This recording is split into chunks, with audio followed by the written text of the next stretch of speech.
Bago ka kumuha ng insurance, kailangan alam mo tong mga terms na to, part 2.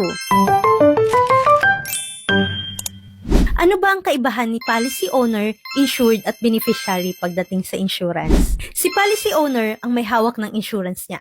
Siya yung nagbabayad ng premium at may control sa policy. Pwedeng baguhin ang beneficiary o kahit i-cancel ang policy. Si insured naman, siya yung taong covered ng insurance. Kung siya yung magkasakit, pumanaw, doon na papasok yung insurance benefit. Siya yung may risk, pero hindi siya yung laging nagbabayad.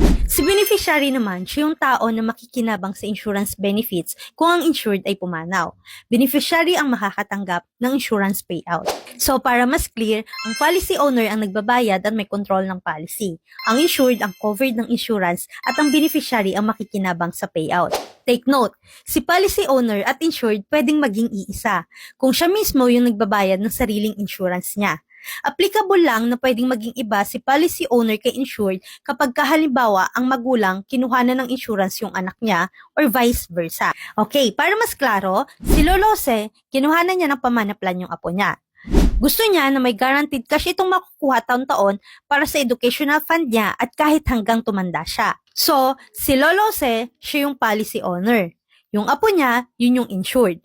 Yung magulang ng apo niya, yun yung beneficiary kasi sila yung possible na makikinabang sa insurance plan ni apo. So make sure when you're applying for an insurance policy, you know who fills each role.